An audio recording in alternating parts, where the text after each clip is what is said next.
1978년 가을, 경남 하동군 악양면 작은 마을. 논두렁 사이로 달빛이 내려앉는 밤. 이봉남은 그날도 아내 순분이 해준 밥을 먹고 갓난아기 태식이를 재우고 막 눈을 붙이려던 참이었다. 여보, 저 소리 들려요? 응? 들려. 창고 쪽인 것 같은데. 마을 공동 창고에서 불이 났다. 봉남은 제일 먼저 달려간 사람 중 하나였다. 양동이로 물을 퍼나르고 연기 속에서 기침하면서도 불을 껐다. 날이 밝을 때까지.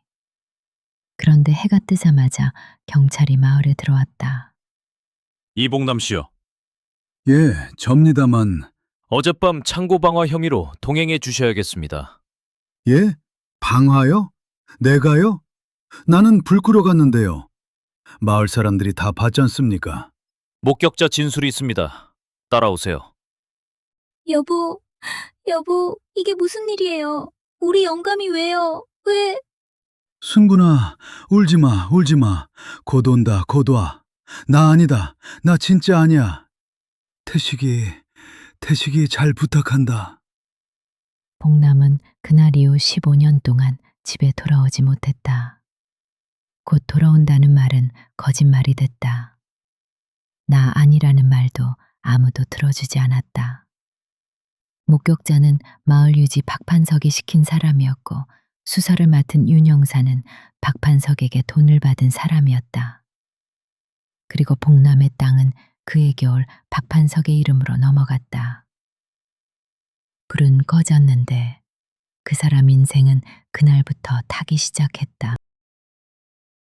봉남은 15년형을 선고받았다. 항소했지만 기각됐다. 돈도 없었고 백도 없었다. 변호사는 국선이었고 재판은 3번 만에 끝났다. 그렇게 봉남의 젊음은 감옥 안에서 소비됐다. 1년이 갔다. 3년이 갔다. 5년이 갔다. 순분에게서 한 달도 빠짐없이 편지가 왔다. 태식이가 걷기 시작했다고, 태식이가 학교에 들어갔다고, 태식이가 친구가 생겼다고. 그렇게 봉남이 놓친 아들의 시간이 편지 속에 한 장 한 장 쌓여갔다. 순군아, 태식이는 잘 크고 있지?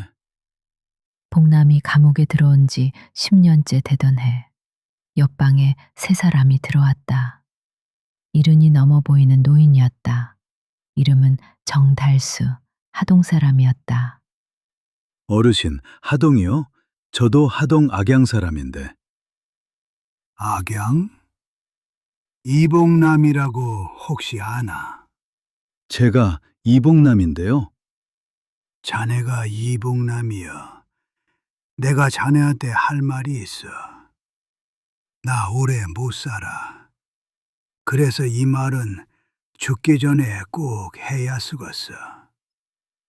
1978년 그날 밤, 나 봤어. 그 창고에 불 지르는 사람. 누굽니까? 박판석이여. 내가 밭에서 늦게까지 일하다가 봤어. 근데 박판석이 나한테도 입 다물라고 돈 줬어. 그때는 나도 무서워서 자네한테 미안해서 평생을 못 잊었어. 어르신, 그 말 다시 한번 해주실 수 있습니까? 천천히. 정달수 노인은 그의 겨울을 넘기지 못했다. 봉남은 노인이 마지막으로 남긴 말을 가슴에 새겼다. 10년을 품고 있던 억울함이 그제야 이름을 얻었다. 박판석. 한편 감옥 밖에서 순부는 혼자였다. 방화범의 아내라는 낙인, 마을 사람들의 수군거림. 그래도 순부는 태식이를 학교에 보냈다. 고무신 공장에서 일하고 남의 집 밭일을 하면서.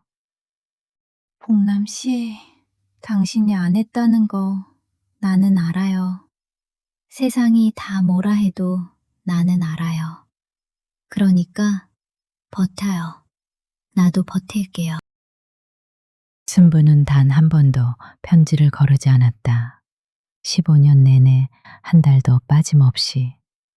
답장이 없어도 계속 썼다. 보고 싶다는 말도 힘들다는 말도 그냥 오늘 태식이가 웃었다는 말도 언젠가 복남이 나오면 그 편지들이 그가 놓친 모든 날들을 채워줄 거라 믿었다. 1993년 봄 이복남은 만기 출소했다. 37에 들어가서 52에 나왔다. 머리는 반백이 됐고 얼굴엔 세월의 흔적이 깊게 패어 있었다. 교도소 정문 앞 멀리 누군가 서 있었다. 순분이었다. 그 옆에는 15살이 된 태식이도 있었다. 15년 동안 한 달도 빠짐없이 편지를 보냈던 두 사람이 마침내 마중을 나온 것이다. 복남은 그 자리에 멈춰 섰다. 다가가지 못했다. 아니다. 내가 가면 안 된다. 저 사람들까지 손가락질 받는다. 복남은 두 사람이 자신을 알아보기 전에 몸을 돌려 다른 길로 걸어갔다. 평생 가장 보고 싶었던 두 얼굴을 가장 가까운 거리에서 등지고 떠났다. 서울 영등포 쪽방촌. 복남은 거기서 숨듯이 새 삶을 시작했다. 낮에는 공사판 망일을 하고 밤에는 좁은 방 천장을 바라보며 순분과 태식의 얼굴을 떠올렸다. 순분아, 태식아, 미안하다. 조금만 기다려라. 복남은 그날 밤도 그 다음 밤도 혼자 울었다. 15년 동안 참았던 눈물이 이제야 터져 나왔다. 2005년 봄, 복남은 정다스 노인의 손편지를 들고 신문사를 찾아갔다. 12해 동안 가슴에 품고 있던 것이었다. 기자는 처음엔 믿지 않았다. 흔한 민원이라 생각했다. 하지만 손편지를 끝까지 읽고 나서 자리에서 일어나 복남에게 고개를 숙였다. 한편 같은 시각 경남 하동의 한 요양원. 치매가 깊어진 전직 형사 윤 씨가 잠깐 정신이 든 순간이 있었다. 아버지, 괜찮으세요? 태식아, 아니다. 누구냐? 아버지, 저 아버지 아들 영석이에요. 윤 씨는 한동안 멍하니 아들을 바라봤다. 그러다 갑자기 눈빛이 달라졌다. 마치 27년 전 그날로 돌아간 것처럼. 내가 잘못했어. 1978년에 이복남이라는 사람, 그 사람 죄 없어. 내가 죄를 뒤집어 씌웠어. 박판서한테 돈 받고 그 사람한테 정말 미안하다고. 죽기 전에 꼭 전해줘. 정말 미안하다고. 아버지, 그게 무슨 말씀이에요?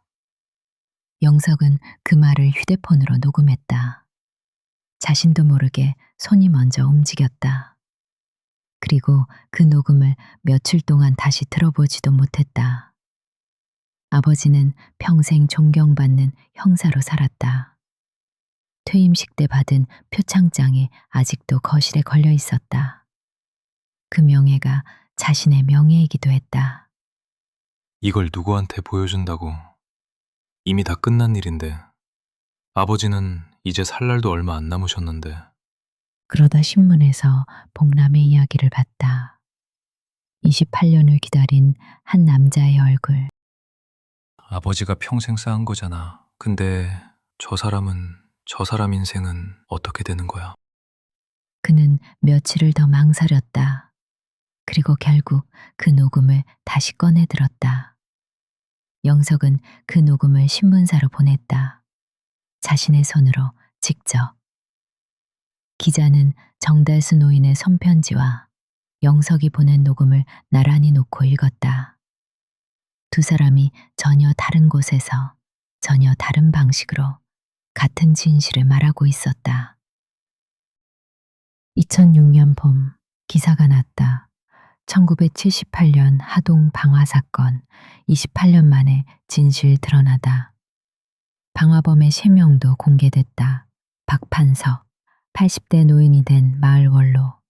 하동에서 제일 존경받는 어른. 박판석은 하루아침에 무너졌다. 평생 쌓아온 명예가 한순간에 사라졌다. 마을 사람들이 등을 돌렸다. 자식들도 얼굴을 들지 못했다. 결국 노인은 경찰 조사를 받았다.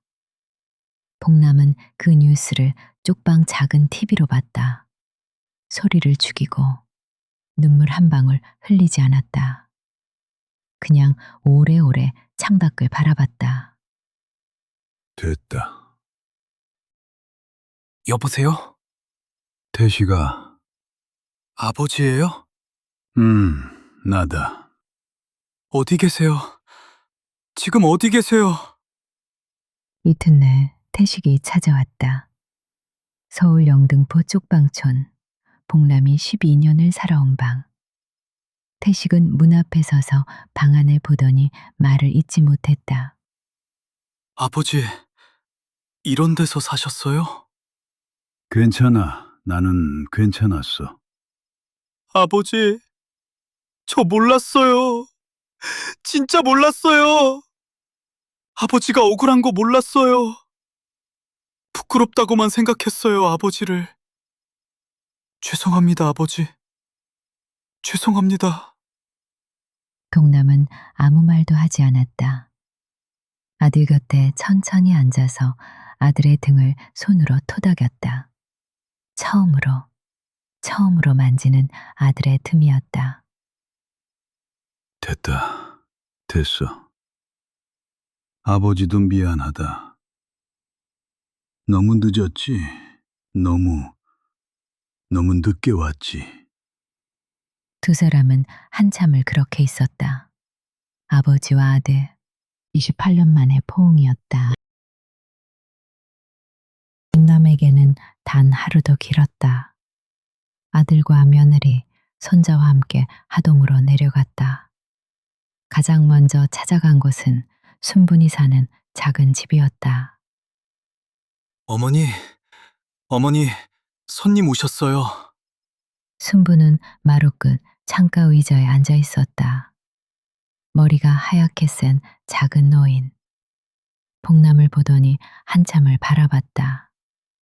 마치 꿈인지 생인지 가늠하는 것처럼. 그리고 천천히 떨리는 손을 내밀었다. 미안해. 두 노인은 말이 없었다. 그냥 손을 잡고 창밖을 봤다. 섬진강이 보이는 창가, 여름 햇살. 손자가 마루에서 뛰어노는 소리. 순분아, 이 손 다시는 안 놓을게. 그 사이 한 사람의 시간은 갇혀 있었지만 강도, 순분도 그 긴 세월 동안 그를 잊지 않고 기다려주었다. 이제 그는 모든 것을 내려놓았다. 억울함도 원망도. 남은 날들은 오직 사랑으로만 채울 것이다.